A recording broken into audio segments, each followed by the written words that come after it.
with another one. I want you to introduce yourself to the people.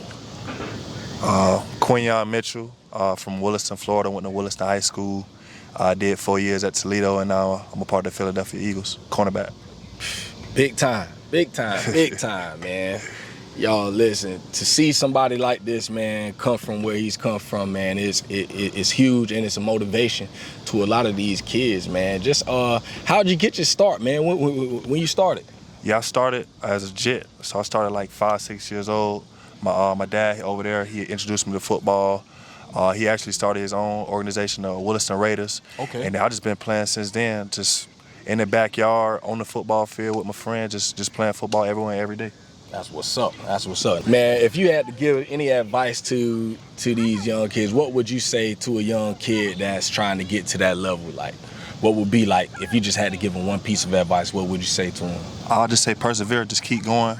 No matter what obstacles that's thrown your way, just keep going. I know, like, before I went to college, I had a setback. I had to sit out for 6 months.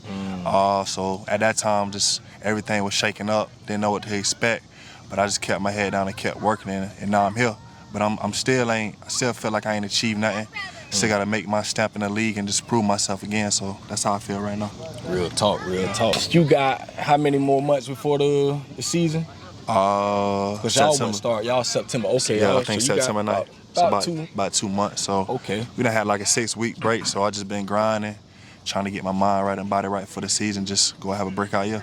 Yes, sir, man. Listen, I just wanted you to come on, man, and come holler at you real quick. But, bro, listen, do your thing, man. Keep that grind. Keep your head down. Continue to, man, what you said was so important. Perseverance, man. You know, just regardless of what life throw at you, if you ain't got no perseverance, man, everybody gonna go through something. Yeah, you know. So you can't expect that anything gonna come easy. So that perseverance is everything, you know. So, man, keep on pushing, keep doing what you're doing, bro. You got the city, you know, you got the area in your corner, man. We rooting for you, and keep doing your thing, bro. No, I appreciate that for sure. Appreciate you, man. Yes, sir. What was your motivation, you know, as a dad growing up? Like, how did you keep your son on that straight and narrow?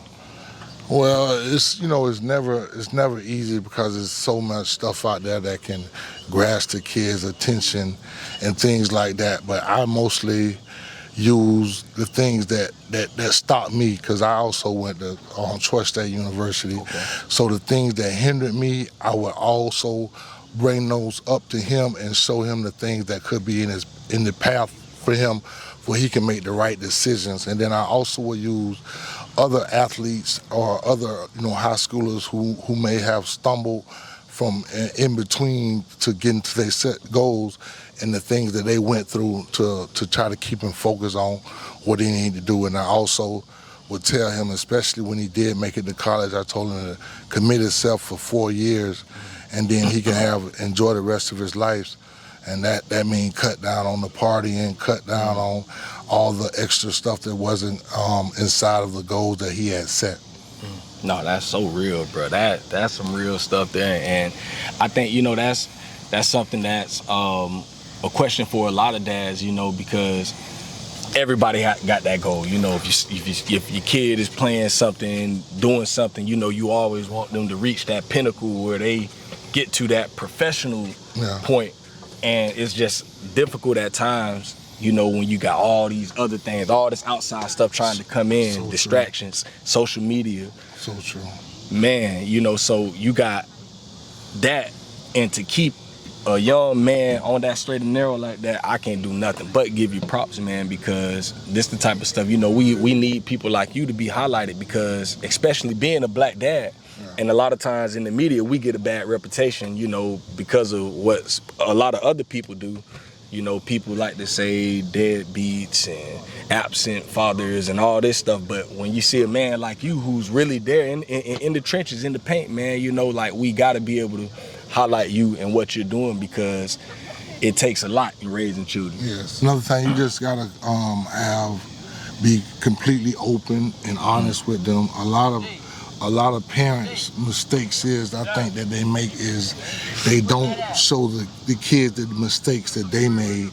So a lot of kids look at their parents as, almost perfect people, because their parents keep a lot of the stuff that hindered them away from them. And you just got to have open communication with them about any and everything. You know, also got to be a father and a mother. You also have to have a friendship with them, but it's always a line of respect that separates that when you go into these different characters for your children. You got to be a friend. You have to be even an uncle, even a granddad. Sometimes you have to tap into different sources to be able to get this type of information from your kids, and for them to continue to be open with you, open and honesty. Then you can teach them the things what they should be able to do and what they shouldn't, because it's always going to be something in their path. It never stops, and you never stop being a parent. Even now, my son, you know, he's made it to, you know, to the NFL. I still have to be a parent. And the same thing, my parents still have to be a parent to me. And I've never been a perfect parent, but I've always been a parent that communicated with him and motivated him, and always never let him be content. Even when he did make accolades, we will always try to set another goal for him to be able to accomplish. That's real. That's real. I just want to holler at you for a quick second, man. Appreciate you for taking some time with me. And man, you had to give the people one, you know, a man that might see this, or a father out there. If you had to give him one piece of advice, what would you say to him? The one thing, invest strongly into your kids. Be there for them and support them, and always give them the sense that they can accomplish anything. When you instill this into them, a positive frame of mind where they can accomplish anything, the sky's the limit for them, and they will definitely be self-motivated once they can believe in themselves. So, you know, you never want them to have a down spirit about nothing, and you also want to let them know that mistakes and errors are going to happen, but how are you going to rebound from it, and how are you going to learn from it, and how are you going to grow from it? Man, that's some good stuff there, man. Y'all continue to stay tuned, man. I appreciate you for coming on. Yes, sir.